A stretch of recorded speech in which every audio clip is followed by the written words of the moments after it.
ಈಗ reality shows ಅಲ್ಲಿ especially dance ಅಂತ ಬಂದಾಗ ಕೆಲವೊಂದ್ಸಲ ಒಂದಷ್ಟು ದುರ್ಘಟನೆಗಳು ನಡೆಯುತ್ತೆ.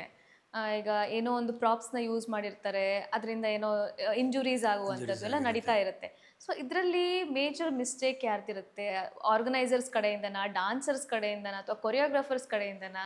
ಯಾಕೆ ಈ ಥರ ಇನ್ಸಿಡೆಂಟ್ಸ್ ಆಗುತ್ತೆ? ಮೇಡಮ್, ಇದು ಏನಾಗುತ್ತೆ, ಚಾನಲ್ ಏನು ಹೇಳುತ್ತೆ ಗೊತ್ತಾ, ಈಗ ರೋಪ್ ಮಾಡ್ತಿದ್ದೀರಾ ಅಂತಂದಾಗ ನೀವು ರೋಪ್ ಮಾಡಿಕೊಂಡು ಅದು ಒಬ್ಬ ಕೊರಿಯೋಗ್ರಾಫರ್ ಮೇಲೆ ಡಿಪೆಂಡ್. ನಾನು ಕಂಪೋಸ್ ಮಾಡ್ಬೇಕಾದ್ರೆ ನನಗೆ ಗೊತ್ತಿರಬೇಕು, ರೋಪಲ್ಲಿ ಮಾಡಿಸ್ತಾ ಇದ್ದೀನಿ, ಕೆಳಗಡೆ ಬೆಡ್ ಹಾಕೋಬೇಕು, ಸೊ ಈ ಪ್ರಾಪರ್ಟಿಂದ ಈ ಪ್ರಾಪರ್ಟಿ ಬರಬೇಕು ಅಂತ ಅದು ಒಬ್ಬ ಕೊರಿಯೋಗ್ರಾಫರ್ಸ್ ಕೈಲೇ ಇರುತ್ತೆ ಅದೆಲ್ಲ. ಒಬ್ಬ ಚಾನಲ್ ಬಂದು ಹೇಳಿದಾರೆ ಹೋಗಿ ಬೀಳಿಸಿ ಅವನ್ನ ರೆಡಿ ಹಾಳು ಮಾಡಿ ಅಂತ, ಚಾನಲ್ ಯಾವತ್ತೂ ಆ ಥರ ಹೇಳಿರೋದಿಲ್ಲ. ಎಲ್ಲ ಕಂಟೆಸ್ಟೆಂಟು ಒಂದೇ ಚಾನಲ್ಗೆ. ಸೊ ನಾವು ಏನು ಮಾಡ್ತೀವಿ, ಕೆಲವರು ಅದು ಎಲ್ಲೋ ಒಂದು ಕಡೆ ಮಾಡಿದ ಆ ರೋಪ್ ಅಟ್ ಸಮ್ ಟೈಮಲ್ಲಿ ಹೇಳೋಕ್ಕಾಗಲ್ಲ. ಎಷ್ಟು ಜನ ನಮ್ಮ ಕಣ್ಣು ಮುಂದೆ ಬೇರೆ ಕೊರಿಯೋಗ್ರಾಫರ್ ಕಂಟೆಸ್ಟೆಂಟ್ ಬಿದ್ದಿದ್ದಾರೆ, ಕೈ ಮೂಳೆ ಕಟ್ಟಾಗಿದೆ, ರೋಪಲ್ಲಿ ಮಾಡ್ತಾ ಮಾಡ್ತಾ ಮಾಡ್ತಾನೆ ದಡಾರ್ ಅಂತ ಮಾಡಿ ಕೆಳಗೆ ಬಿದ್ದಿದ್ದಾರೆ, ನಮ್ಮ ಕಣ್ಣು ಮುಂದೆ ಕೊರಿಯೋಗ್ರಾಫರ್ಸ್ ಬಿದ್ದಿದ್ದಾರೆ. ಈಗ ಯಾಕಂದ್ರೆ ಈಗ ಡಾನ್ಸರ್ಸ್ಗೆ ಅವ್ರ ಕೈ ಕಾಲುಗಳೇ ಬೇಕಾಗಿರೋದು ತುಂಬಾ. ಅದೇನಾದ್ರೂ ಆಯ್ತು ಅಂದ್ರೆ ಅವ್ರದ್ದು ಜೀವನನೇ ಸ್ಪಾಯ್ಲ್ ಆಗ್ಬಿಡುತ್ತೆ. ಡೆಫಿನೆಟ್ಲಿ, ಖಂಡಿತ. ಎಷ್ಟೋ ಜನದ ಆಗಿದೆ ಮೇಡಮ್, ಎಷ್ಟೋ ಜನದ ಆಗಿದೆ. ಸೊ ಅದು ಒಬ್ಬ ಕೊರಿಯೋಗ್ರಾಫರ್ ಮೇಲೆ ಡಿಪೆಂಡ್ ಆಗಿರುತ್ತೆ. ಕೇರ್ಫುಲ್ ಆಗಿ ನಿಂತ್ಕೊಂಡು ಮಾಡಿ. ಈಗ ಪಾಪ ಅವ್ನು ಬೇಕು ಅಂತ ಮಾಡಿರಲ್ಲ ಕೊರಿಯೋಗ್ರಾಫರು, ಆ ರೋಪ್ ಟೈಮಲ್ಲಿ ಹೆಂಗ್ ಕೈ ಕೊಡುತ್ತೆ ಅಂತ ಹೇಳಕ್ಕಾಗಲ್ಲ. ಯಾಕೆಂದ್ರೆ ರೋಪ್ ನಾವು ರೆಡಿ ಮಾಡೋದಲ್ಲ, ಫೈಟ್ ಮಾಸ್ಟರ್ ಹತ್ರ ತರಿಸಿರ್ತೀವಿ. ಆ ಫೈಟ್ ಮಾಸ್ಟರ್ ಬಂದು ನಮ್ಗೆ ರೋಪ್ ಎಲ್ಲ ಹಾಕೊಟ್ಟಿರ್ತಾರೆ. ಈಗ ನಾವು ಕೊರಿಯೋಗ್ರಾಫರ್ ಅದರಲ್ಲಿ ರಿಂಗಲ್ಲಿ ರೋಪ್ ಎಲ್ಲ ಮಾಡ್ಕೊಂಡಿರ್ತೀವಿ. ಈ ಕಡೆ ಕೊರಿಯೋಗ್ರಾಫರ್ಸ್ ಮಿಸ್ಟೇಕಾ ಮೇಲಿಂದ ಬಿದ್ದರೆ, ಈ ಕಡೆ ಫೈಟ್ ಮಾಸ್ಟರ್ಗಳು ತಂದು ರೋಪ್ ಹಾಕೊಟ್ಟಿರೋದು ಮಿಸ್ಟೇಕ್ಸ್ ಅಂತ ಹೇಳಕ್ಕಾಗತ್ತೆ. ಅವತ್ತಿನ ನಮ್ಮ ಬ್ಯಾಡ್ ಟೈಮು ಆಗೋಗಿರುತ್ತೆ ಮೇಡಮ್. ಏನೋ ಒಂದು ನಡೆಯುತ್ತೆ. ಇದು ಯಾವಾಗ ನಡೀತದೆ ಅಂದ್ರೆ ಫಿನಾಲೆ ಹತ್ತಿರ ಬಂದಾಗ ನಡೆಯುತ್ತೆ. ಯಾಕಂದ್ರೆ ಪ್ರೆಷರ್ ಅಷ್ಟಿರುತ್ತೆ, ಟೆನ್ಷನ್ ಇರುತ್ತೆ, ವಿನ್ ಆಗಬೇಕು, ಲಕ್ಷಾಂಗಟ್ಟಲೆ ಖರ್ಚು ಮಾಡಿ ಸುರಿದಿರ್ತೀವಿ ಕೊರಿಯೋಗ್ರಾಫರ್ಸ್. ಎಷ್ಟು ಜನ ಆರ್ಟಿಸ್ಟ್ಗಳಿಗೆ ಇಲ್ಲಿ ತನಕ ಕೊರಿಯೋಗ್ರಫಿ ಹೇಳ್ಕೊಟ್ಟಿದ್ದೀರಾ? ಕ್ರೇಜಿಯೆಸ್ಟ್ ಫನ್ನಿಯೆಸ್ಟ್ ಮೂಮೆಂಟ್ ಅಂದ್ರೆ ಮೆಮೊರೇಬಲ್, ನೀವು ಲೈಫ್ ಲಾಂಗ್ ಚೆರಿಷ್ ಮಾಡೋಂಥ ಮೂಮೆಂಟ್ಸ್ ಅಂದ್ರೆ ಯಾವುದು ಸರ್? ನಮ್ಗೆ ರಜತ್ಗೆ ರಾಜಾರಾಣಿ ಬಿಗ್ ಬಾಸ್ ರಜತ್ ಅವರು. ಓಕೆ. ಅವರು ಅಂಕಲ್ ಅಂತ ಒಬ್ರು ಇದ್ರು, ಅವ್ರ ಅಂಕಲ್ ಒಬ್ರು ಇದ್ದಾರೆ ಕಿಲಾರದಲ್ಲಿ. ಸೊ ಅವ್ರದ್ದೊಂದು ಇಡೀ ಫ್ಯಾಮಿಲಿಗೆ ಡ್ಯಾನ್ಸ್ ಮಾಡಿಸ್ಬೇಕಾಯ್ತು. ಓಕೆ. ಅಲ್ಲಿ ಏನಾಯ್ತು, ರಜತ್ ಗೊತ್ತಲ್ಲ, ಮಾಸ್ಟರ್ ಬಿಡಿ ಮಾಸ್ಟರ್ ಮಾಡ್ತೀನಿ ಅಂತ ಅವ್ರದ್ದು ಫುಲ್ ಫೈರು, ಹೆವಿ ಮೂವ್ಮೆಂಟ್ ಹಾಕಿದ್ರೆ ಮಾಡಲ್ಲ. ಸೊ ನಮ್ಗೆ ಗೊತ್ತು ಏನು ಮಾಡಿಸ್ಬೇಕು ಅಂತ ಅಂದ್ಬಿಟ್ಟು ಅವರು ಬಿಡಿ ಮಾಸ್ಟರ್ ಮಾಡ್ತೀನಿ, ನೀವು ಯಾಕೆ ತಲೆ ಕೆಡಿಸಿ ಸ್ಟೇಜ್ ಮೇಲೆ ಮಾಡ್ತೀನಿ, ಕ್ಲಾಸ್ ಬಂದು ಪ್ರಾಕ್ಟೀಸ್ ಮಾಡೋರು, ಒಂದು ಅರ್ಧ ಗಂಟೆ ಪುನಃ ದಮ್ಮೊಳಗಡೆ ಆಚೆ ಹೋಗ್ಬಿಡೋರು, ಪುನಃ ಬರೋರು. ಅಂದರೆ ಅಲ್ಲಿ ಸ್ಟೇಜಲ್ಲಿ ಇಟ್ಟಾಗಿರೋದು ಅದು, ಓಕೆನಾ. ಸೊ ಆ ಟೈಮಲ್ಲಿ ಅವ್ರು ನಾವು ರಿಯಲ್ ಆಗಿ ಡ್ರಿಂಕ್ಸ್ ಮಾಡ್ಕೊಂಡೆ, ನಾನು ಮಾಡ್ತೀನಿ ಬಿಡಿ ಮಾಸ್ಟರ್, ಏಜಲ್ಲಿ ಇಲ್ಲ ಕನ್ವರ್ಲ ಅಲ್ಲ ಈ ಸಾಂಗ್ ಮಾಡಿಸಿದ್ದೆ ನಾನು. ಅವ್ರಿಗೆ ಇವತ್ತಿನವ್ರಿಗೆ ಎಲ್ಲ ಬಡ್ಡಲ್ಲಿ ಅದೇ ಮಾಡ್ತಾರೆ, ನೆನೆಸ್ಕೋತಾರೆ, ನನ್ಗೆ ಈ ಸಾಂಗ್ ಜಗ್ಗಿ ಮಾಸ್ಟರ್ ಮಾಡಿಸಿದ್ರು ಅಂತ. ಅದೊಂದು ಸೀನ್ ಮಜಾ ಇರುತ್ತೆ. ರಜತಿಗೆ ಮಾಡಿಸಿದ್ದು ಅವ್ರ ಫ್ಯಾಮಿಲಿಗೆಲ್ಲ ಮಾಡಿಸಿದ್ದು ಒಂದು ಸೀನ್ ಮಜಾ ಇರುತ್ತೆ ಅದು ಯಾವಾಗ. ಓಕೆ. ಈಗ ನಿಮಗೆ ಯಾರನ್ನಾರು ನೋಡ್ತಿದ್ದಂಗೆ ಅದು ಸೆನ್ಸ್ ಆಗುತ್ತಾ, ಓಕೆ ಇವ್ರಿಗೆ ಡ್ಯಾನ್ಸ್ ಹೇಳ್ಕೊಡ್ಬೋದಪ್ಪ, ಹೇಳ್ಕೊಟ್ಟವ್ರು ಚೆನ್ನಾಗಿ ಮಾಡ್ತಾರೆ, ಆ ಥರದ್ದೇನೋ ಇಂಟ್ಯೂಷನ್ಸ್ ಬರುತ್ತಾ? ಬಿಕಾಸ್ ಇಷ್ಟು ವರ್ಷದಿಂದ ನೀವು ಫೀಲ್ಡಲ್ಲಿ ಇದ್ದೀರಾ ಅಲ್ವಾ? ಡೆಫಿನೆಟ್ಲಿ ಬರುತ್ತೆ, ಡೆಫಿನೆಟ್ಲಿ ಬರುತ್ತೆ ಮೇಡಮ್. ಈಗ ಅಟ್ಲೀಸ್ಟ್ ಒಬ್ಬ ವ್ಯಕ್ತಿನ ಕಂಡುಹಿಡಿಯೋಕೆ ಎಷ್ಟೊತ್ತು ಬೇಕು ಹೇಳಿ? 10 ಸೆಕೆಂಡ್ 15 ಸೆಕೆಂಡ್ಸ್ ಈ ವ್ಯಕ್ತಿ ಏನು ಏನು ಅಂತ ಗೊತ್ತಾಗ್ಬಿಡುತ್ತೆ ಅಲ್ವಾ ಈಗಿನ ಜನರು, ಈಗಿನ ಟ್ರೆಂಡ್ಗೆ. ಇನ್ನು ಮಾತಾಡೋದಲ್ಲ, ಏನು ಒಳ್ಳೆಯವನ್ನ ಕೆಟ್ಟವನ್ನ ಏನು ಇಟ್ಕೊಂಡು ಮಾತಾಡ್ತಿದ್ದಾನೆ ಅಂತಲೇ ಗೊತ್ತಾಗುತ್ತೆ. ನಿಮ್ಮನ್ನ ಮುಖ ನೋಡಿ, ನೀವು ನಿಮ್ಮ ಬಾಡಿ ಲ್ಯಾಂಗ್ವೇಜ್ ನೋಡಿ ನಾವು ಡ್ಯಾನ್ಸ್ ಹೇಳ್ಕೊಡೋಕ್ಕಾಗಲ್ವಾ? ಯಾಕೆ ಹೇಳ್ಕೊಡೋಕ್ಕಾಗಲ್ಲ? ಆರಾಮಾಗಿ ಹೇಳ್ಕೊಡ್ಬೋದು ಮೇಡಮ್, ನನಗದು ಈಸಿ. ಅಂದ್ರೆ ಈಗ ಎಷ್ಟೋ ಜನಕ್ಕೆ ನೀವು ಎಷ್ಟೇ ಹಾರ್ಡ್ ಟ್ರೈನಿಂಗ್ ಕೊಟ್ಟರು ಕೂಡ ಆ ಮೂಮೆಂಟ್ಸ್ ಬರೋದಿಲ್ಲ, ಅದನ್ನ ಕ್ಯಾಚ್ ಮಾಡೋಕ್ಕಾಗೋದಿಲ್ಲ. ಅಂತ ಟೈಮಲ್ಲಿ ಏನು ಮಾಡ್ತೀರಾ? ನಾಲ್ಕು ಕೊಡ್ತಾ ಇರ್ತೀವಿ, ನಾಲ್ಕು ಪುನಃ ಬಾರಿಸ್ತಾ ಇರ್ತೀವಿ. ಈಗ ಕಬ್ಬಣ ತಡಿ ಸಿಲೆ ಒಂದು ಎಷ್ಟು ತಡ್ತೀವಿ ಅಷ್ಟು ಶೃಂಗಾರ ಬರ್ತಾರೆ, ಅಷ್ಟು ಕೆತ್ತಾನೆ ಇರ್ತೀವಿ ನಾವು, ಇಲ್ಲಿ ಬಿಡೋದಿಲ್ಲ. ನಮ್ಮ ಕ್ಲಾಸಲ್ಲಿ ನಾನು ನೀವು ಅದು ಹೇಳಿದ್ನಲ್ಲ, ತುಂಬ ರಾಶ್ ಮೇಡಮ್. ನಾನು ಎಷ್ಟೋ ಜನ ಜಗ್ಗಿ ಮಾಸ್ಟರ್ ಕ್ಲಾಸ್ ಅಂದರೆ ಎಷ್ಟೋ ಜನ ಮಕ್ಕಳು ಸೇರ್ಕೊಳ್ತಿರ್ಲಿಲ್ಲ ಅವಾಗ. ಅಷ್ಟು ರಾಶು, ಅಷ್ಟು ಮಕ್ಕಳು. ನನ್ನ ಇಂಟೆನ್ಷನ್ನು ನಾನು ಯಾಕೆ ಹೊಡಿಬೇಕು, ಪೇರೆಂಟ್ಸ್ ಯಾಕೆ ಹೊಡಿಬೇಕು ಅಂತ ಈ ಥರ ನನ್ನ ಇಂಟೆನ್ಷನ್ ನಾನು ರೆಡಿ ಮಾಡಬೇಕು ಮಕ್ಕಳನ್ನ. ಏನೋ ಇವತ್ತು ನೋಡಿ, ಅವತ್ತು ನನ್ನ ಬೈಕೊಳ್ಳೋರು ಇವತ್ತು ಹೊಗಳುತ್ತಾರೆ, ಸಾಕಲ್ವ ನನಗೆ? ಬೈಕೊಳ್ಳೋರು ಮೇಡಮ್ ಯಾರಿಗೂ ಬೈಯಲ್ಲ ಮೇಡಮ್, ಈ ಪ್ರಪಂಚದಲ್ಲಿ ಯಾರಿಗೊಬ್ರು ಬೈಯಲ್ಲ ಹೇಳಿ? ಒಳ್ಳೆ ಹೆಸರು ತಗೊಳಕ್ ಕಷ್ಟ. ಅಯ್ಯೋ ಕೆಟ್ಟದ್ದು ನಾಳೆ ಬೆಳಿಗ್ಗೆ, ಇವತ್ತು ನಾನು ಏನಾರ ಒಂದು ಒಳ್ಳೆದೇನೋ ಮಾತ್ರ ಟಕ್ ನಾಳೆ ಬೆಳಿಗ್ಗೆ ವೈರಲ್ ಆಗುತ್ತಿದ್ದು. ಒಳ್ಳೆದೇ ಮಾತಾಡ್ಕೊಂಡಿದ್ರೆ ಕಷ್ಟ ಸುಖ ಯಾರು ನೋಡ್ತಾರೆ ನಮ್ಮನ್ನ?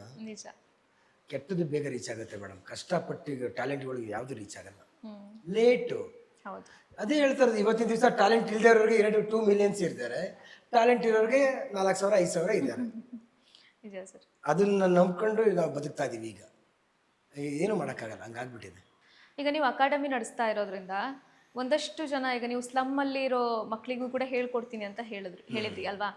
ಒಂದಷ್ಟು ಜನ ಏನು ಹೇಳ್ತಾರೆ ಅಂದರೆ, ಮಾಸ್ಟರ್ ನನಗೆ ಕಲಿಬೇಕಂತ ತುಂಬ ಇಂಟ್ರೆಸ್ಟ್ ಇದೆ, ಆದರೆ ನನ್ನ ಹತ್ರ ದುಡ್ಡಿಲ್ಲ ಅಂತ ಹೇಳ್ಕೊಂಡು ಬರ್ತಾರೆ. ಸೊ ಅಂಥವ್ರಿಗೂ ನೀವು ಟ್ರೈನಿಂಗ್ ಕೊಡ್ತಾ ಇದ್ದೀರಾ? ಮೇಡಮ್, ನನಗೆ ಮೊನ್ನೆ ಜಿ ಕನ್ನಡದಲ್ಲಿ ನಮ್ಮ ಸಾಗರ್ ಅಂತ ನನ್ನ ಸ್ಟೂಡೆಂಟು, ಅವರ ಪೇರೆಂಟ್ಸೇ ಮಾತಾಡಿದ್ರು ಸ್ಟೇಜ್ ಮೇಲೆ. ಕಲಾ ಚಾನಲ್ಲೂ ಮಾತಾಡಿದ್ದಾರೆ, ಇದರಲ್ಲೂ ಮಾತಾಡಿದ್ದಾರೆ. ನನ್ನ ಹತ್ರ ಬರೋರೆಲ್ಲ ಅಂಥ ಮಕ್ಕಳೇ ಇದ್ದಿದ್ದು ಅವಾಗ. ಓಕೆ. ನಾನು ಹೊಡೆದ್ರು ಪೇರೆಂಟ್ಸ್ ಕೇಳ್ತಾರಿಲ್ಲ ಅಂತ ಹೇಳಿದ್ನಲ್ಲ, ಅಂಥ ಮಕ್ಕಳೇ ಸ್ಟ್ರಾಂಗ್ ಆಗಿದ್ದಿದ್ದು ಅವಾಗ. ಎಷ್ಟೋ ಜನ 4 ವರ್ಷ 5 ವರ್ಷ ಫೀಸೇ ತಗೊಂಡಿರ್ಲಿಲ್ಲ. ಪೇರೆಂಟ್ಸ್ ಬಾಯಲ್ಲೇ ಓಪನ್ ಆಗಿ ಮಾತಾಡಿದ್ದಾರೆ. ಕೊಳಕು ಬೆಳಕು ಅಂತ ಒಂದು ಶೋ ಬಂತು, ಕೊಳಕು ಬೆಳಕು ಅಂತ. ಈ ಸ್ಲಮ್ಮಲ್ಲಿರೋ ಮಕ್ಕಳನ್ನೆಲ್ಲ ರೆಡಿ ಮಾಡಿದ್ವಿ. ಸೊ ಆ ಮಕ್ಕಳನ್ನ ರೆಡಿ ಮಾಡಿ ಈ ಮಕ್ಕಳುಗಳನ್ನ ನಮ್ಮ CM ಹತ್ರ ಫಸ್ಟ್ ಪ್ಲೇಸ್ ತಗೋತೀನಿ ನಾನು. ಓಕೆ.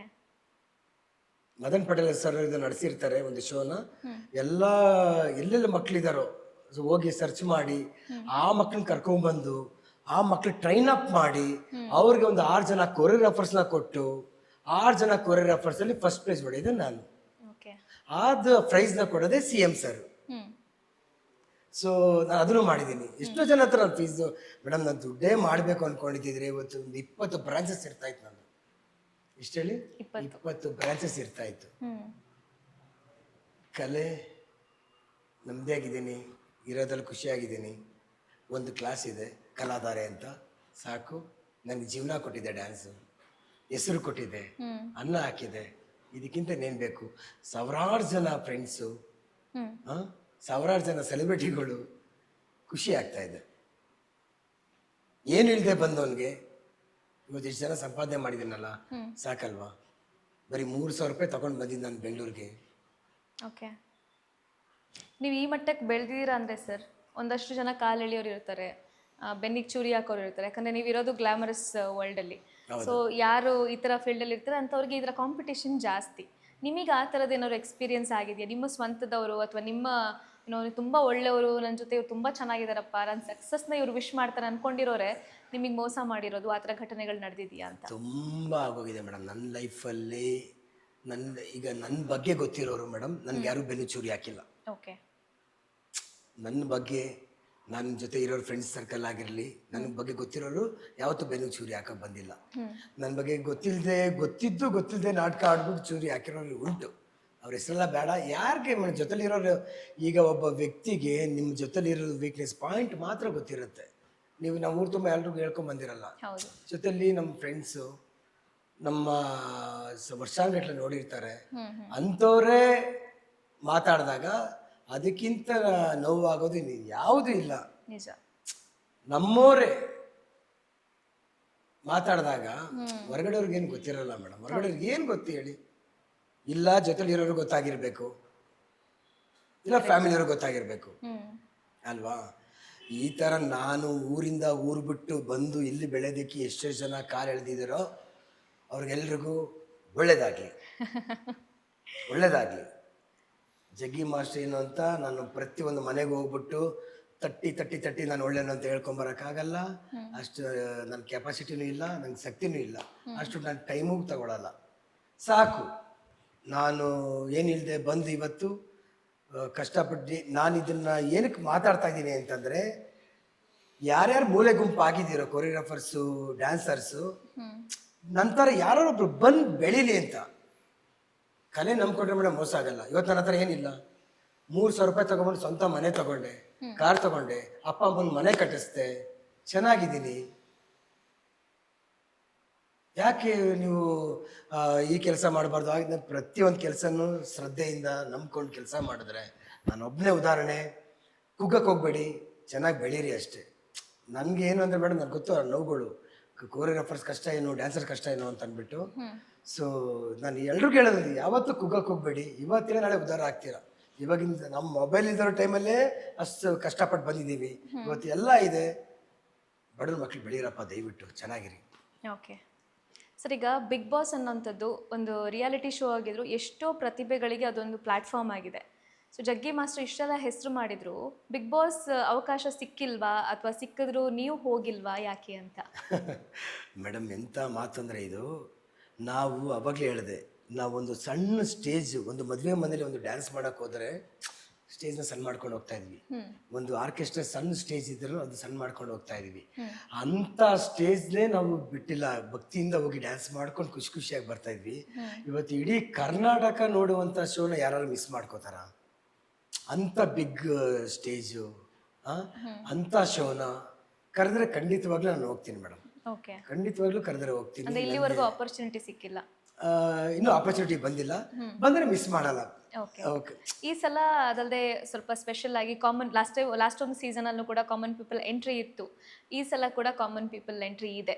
ನೀವು ಯಾವ ತರ ಜನರನ್ನ ಎಕ್ಸ್ಪೆಕ್ಟ್ ಮಾಡ್ತಾ ಇದ್ದೀರಾ ಬಿಗ್ ಬಾಸ್ ಅಲ್ಲಿ ಅಂತ? ಮೇಡಮ್ ಯಾಕಂದ್ರೆ ತುಂಬಾ ಜನ ಇದ್ದಾರೆ, ಈಗ ರೈತರು ಇದ್ದಾರೆ, ನೀವು ಹೇಳಿದ್ರೆ ಯಾವಾಗಲೇ ರೈತರು ಹೋಗ್ಬೇಕು, ಬೆಳಿಬೇಕು ಅಂತ ಹೇಳಿದ್ರೆ ಇದೇ ತರ ತುಂಬಾ ಸಾಮಾನ್ಯ ವರ್ಗಗಳಿವೆ.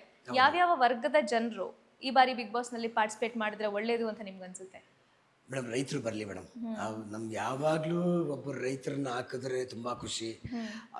ಇದು ಎಷ್ಟು ಚೆನ್ನಾಗಿ ಹೇಳ್ಕೊತಾ ಇದ್ದೀನಿ ಅಂದರೆ, ದಯವಿಟ್ಟು ನಾನೇ ಅಂತ ಅಲ್ಲ, ಯಾವಾಗಾದ್ರೂ ಒಂದೊಂದು ಸೀಸನ್ಗೆ ಕೊರಿಯೋಗ್ರಾಫರ್ಸ್ದು ಹಾಕಿ. ಈಗ ನೋಡಿ, ಎಲ್ಲ ಒಂದ್ಸಲ ಒಂದೆರಡು ಸಲ ಬಂದು ಹೋದ್ರು ಕೊರಿಯೋಗ್ರಾಫರ್ಸ್ ಬಿಟ್ಟರೆ ಯಾವ ಸೀಸನ್ಲು ಯಾವ ಕೊರಿಯೋಗ್ರಾಫರ್ಸು ಬಿಗ್ ಬಾಸು ಬಂದಿಲ್ಲ. ನನಗೆ ಖುಷಿ, ನಾನೇ ಅಂತ ಅಲ್ಲ, ನೀವು ಯಾರ್ದೋ ಒಬ್ರು ಕೊರಿಯೋಗ್ರಾಫರ್ಸ್, ಯಾಕಂದ್ರೆ ಹಿನ್ನೆಲೆ ಪ್ರತಿಯೊಬ್ಬ ಡ್ಯಾನ್ಸರ್ಸ್ ಕೊರಿಯೋಗ್ರಾಫರ್ಸ್ ಕಷ್ಟಪಟ್ಟೆ ಬಂದಿರ್ತಾರೆ, ಹೆಸರು ಮಾಡ್ಕೊಂಡು ಬಂದಿರ್ತಾರೆ. ದಯವಿಟ್ಟು ಕೊರಿಯೋಗ್ರಾಫರ್ಸ್ಗೆ ಬಿಗ್ ಬಾಸ್ ಅವರು ನಮ್ಮ ಕಲರ್ಸ್ ಕನ್ನಡದಿಂದ ದಯವಿಟ್ಟು ಒಂದು ಅವಕಾಶ ಕೊಡಿ ಅಂತ ಕೇಳಕ್ಕೆ ಇಷ್ಟಪಡ್ತೀನಿ. ಕೊರಿಯೋಗ್ರಾಫರ್ಸ್ಗೆ ನಾನೇ ಅಂತ ಅಲ್ಲ, ಯಾರಾದರೂ ಆಗಲಿ ಬರಬೇಕು. ಈ ಸಲ ಅಂತೂ ಇನ್ನೂ ಎಕ್ಸ್ಪೆಕ್ಟೇಷನ್ ಜಾಸ್ತಿ ಇರುತ್ತೆ, ಯಾಕಂದರೆ ಆರ್ಟಿಸ್ಟು ಒಳಗಡೆ ಹೋಗೋದಕ್ಕೂ ಕಾಮನ್ ಮ್ಯಾನ್ ಒಳಗಡೆ ಹೋಗೋದಕ್ಕೂ ಇಷ್ಟು ಡಿಫ್ರೆನ್ಸ್ ಇದೆ. ಅವಾಗ ಏನಾಗಿರುತ್ತೆ ಗೊತ್ತಾ, ಮುಲಾಜೆ ನೋಡಲ್ಲ, ಹೌದು, ಡಿಫರೆನ್ಸ್ ಇರಲ್ಲ. ಪಾಪ ಕಾಮನ್ ಪೀಪಲ್ಗೆ ಅವರು ಓಪನ್ ಮಾತಾಡ್ತಿರ್ತಾರೆ. ಆಚೆ ಆರ್ಟಿಸ್ಟು ಈಕ್ವಲ್ ಆಪರ್ಚುನಿಟಿ. ಈಗ ಆರ್ಟಿಸ್ಟ್ಗಳು ಅಟ್ಲೀಸ್ಟ್ ಸ್ವಲ್ಪ ಸೆನ್ಸರ್ ಕಟ್ ಮಾಡಿ ಮಾತಾಡ್ತಿರ್ತೀವಿ, ಆಚೆ ಹೋದ್ರೆ ನಮ್ಮ ಬೆಳಗ್ಗೆ ಮುಖ ನೋಡ್ಬೇಕಾ ಹೆಂಗಪ್ಪ ಅಂತ. ಕಾಮನ್ ಮ್ಯಾನ್ ಹೊರಗಡೆ ಬಂದಿದ್ದಾರೆ ಅಂದ್ರೆ ದೊಡ್ಡ ಆಟ ಆಗುತ್ತೆ, ಇದು ದೊಡ್ಡ ಹಬ್ಬ ಆಗುತ್ತೆ. ಇದು ಹಬ್ಬ ಅನ್ನೋದಕ್ಕಿಂತ ನೋಡಕ್ ಚೆನ್ನಾಗಿರುತ್ತೆ ಈ ಸಲ. ಸೊ ಅವ್ರಿಗೆ ಓಪನ್ ಸ್ಟೇಟ್ಮೆಂಟ್ ಓಪನ್ ಮಾತಾಡ್ತಿರ್ತಾರೆ, ಅದನ್ನ ಕೆಲವು ಆರ್ಟಿಸ್ಟ್ಗಳು ತಡ್ಕೊಳಕ್ ಆಗೋದಿಲ್ಲ, ಟ್ರಿಗರ್ ಆಗ್ತಾರೆ. ಟ್ರಿಗರ್ ಆಗಿ ಮತ್ತೆ ಜಗಳಗಳು ಮತ್ತೊಂದು ಮಗದೊಂದು ಇದೆಲ್ಲ ಇದ್ದೇ ಇರುತ್ತೆ. ಇಷ್ಟೆಲ್ಲ ಜಾಸ್ತಿ ಇರುತ್ತೆ, ಪಕ್ಕ ಜಾಸ್ತಿ ಇರುತ್ತೆ.